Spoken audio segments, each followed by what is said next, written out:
तो question number 10 देखो, इसमें हमें क्या दिया है। Prove that the angle between the two tangents drawn from an external point to a circle is the supplementary to the angle subtended by the line segment joining the points of contact at the centre. तो बहुत simple सा question है ये। इसके अंदर हमें क्या बताया है कि अगर मान लीजिए कोई सर्कल है और उस सर्कल के ऊपर किसी एक एक्सटर्नल पॉइंट से टेंजेंट डाल दी जाए, एक टेंजेंट ये और एक टेंजेंट ये, ठीक है, और सेंटर के साथ यहां पर पॉइंट ऑफ कांटेक्ट से इन लाइंस को कर दिया जाए ज्वाइन। तो ये वाला एंगल जो होगा, जो दोनों टेंजेंट्स के बीच में बन रहा है, और जो ये वाला एंगल है जो सेंटर पर बन रहा है, ये दोनों एंगल्स कैसे होंगे आपस में? सप्लीमेंट्री। मींस इन दोनों एंगल्स का सम कितना लेकर आना है? 180 डिग्री। तो बहुत सिंपल सा क्वेश्चन है। थ्योरम 10.1 में हमने पढ़ा है। मान लीजिए ऐसे इसका पॉइंट का नाम दे दिया मैंने O, यहाँ पर हो गया A पॉइंट, यहाँ पर हो गया B पॉइंट, और यहाँ पर क्या हो गया C पॉइंट।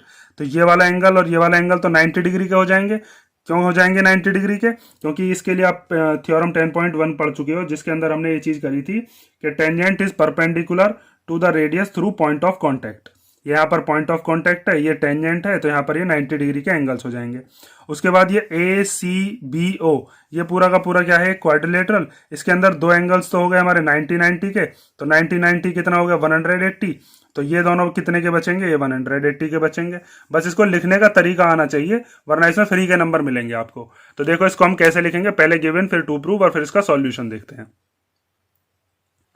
ठीक है, ये फिगर हमने बना ली। अब हम देखते हैं इसमें क्या हमें गिवन दिया है और क्या हमें प्रूव करना है। तो ध्यान से देखो इसको, बस इसको लिखने का जो तरीका है उसी पर आपको नंबर मिलेंगे। तो सबसे पहले हमें दिया है a circle with centre O. ठीक है, इस सर्कल का सेंटर क्या है? ओ। और इसके ऊपर टेंजेंट बनी हुई है, एक ए सी और एक बी सी, या फिर सी ए और सी बी।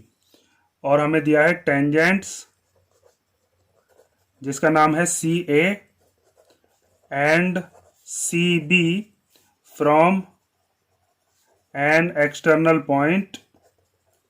और उस एक्सटर्नल पॉइंट का नाम क्या है? वो एक्सटर्नल पॉइंट का नाम हमने ले लिया है सी। ठीक है, हमें प्रूव क्या करना है? ये वाला एंगल और इस वाले एंगल का सम कितना आना चाहिए? इन दोनों एंगल का सम आना चाहिए 180 डिग्री। तो अब टू प्रूव में लिखोगे, to prove angle A O B, angle A O B plus angle A C B, angle A C B equal to कितना आना चाहिए? 180 डिग्री। सप्लीमेंट्री का मतलब क्या होता है? दो एंगल्स का सम कितना आना चाहिए? 180 डिग्री। अब इसका प्रूफ देखो, बहुत सिंपल सा प्रूफ है। तो सबसे पहले हम लिखते हैं कि सिंस ये जो हमारे पास लाइन है सी ए, क्या है? C A is a tangent, C A is a tangent. ठीक है, तो देयरफॉर ये जो लाइन है ओ ए, ये परपेंडिकुलर हो जाएगी किसके ऊपर? सी ए के ऊपर। तो ओ ए इज परपेंडिकुलर टू सी ए। और इसके आगे इसका रीजन लिख दोगे। रीजन क्या है? रीजन ये है tangent is perpendicular to the radius through point of contact. Theorem 10.1 में हम ये चीज कर चुके हैं।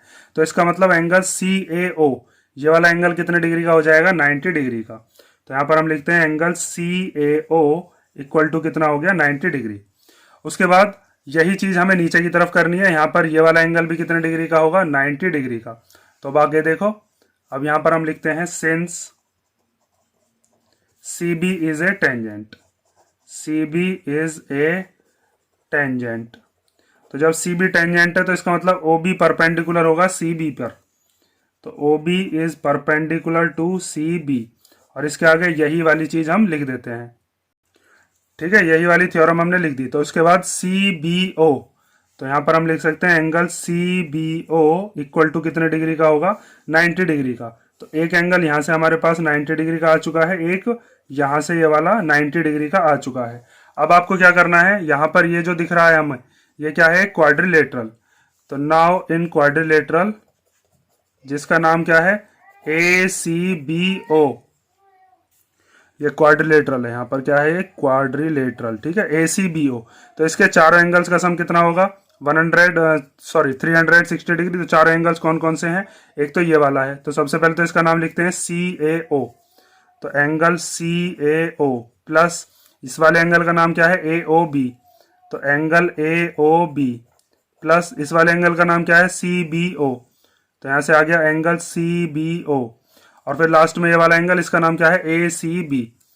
तो angle A C B equal to कितना हो गया 360 डिग्री, क्योंकि क्वाड्रिलेटरल के चारों इंटीरियर एंगल्स का सम 360 डिग्री होता है। यहाँ से सी ए ओ की जगह हम क्या रख देते हैं 90 डिग्री, फिर ए ओ बी को हमने ऐसे ही छोड़ दिया। उसके बाद सी बी ओ ये भी हम निकाल चुके हैं, ये कितना है 90 डिग्री, तो इसकी जगह भी 90 डिग्री आ गया। उसके बाद क्या बचा ए सी बी इक्वल टू 360, 90 और 90 प्लस होकर कितना हो जाएगा 180 plus angle A O B और angle A C B as it is लिख दिए इक्वल टू 360। ये 180 इधर प्लस का इधर आएगा तो क्या हो जाएगा माइनस का, तो A O B plus angle A C B equal to कितना हो जाएगा 360 डिग्री माइनस 180 डिग्री। और 360 में से जब 180 को माइनस करोगे तो कितना आएगा 180 ही आएगा। तो यहाँ पर हम लिख देते हैं angle A O B plus angle A C B equal to कितना आ गया 180 डिग्री। और यही देखो हमें क्या करना था प्रूव। ठीक है, तो इसके लिखने के तरीके पे आपको याद रखना है, बस सिंपल क्या करना है, ये वाले दोनों एंगल्स हमें 90 डिग्री करने हैं और फिर चारों का सम कितना कर देना है 360 और आपका ये चीज प्रूव हो जाएगी। ठीक है।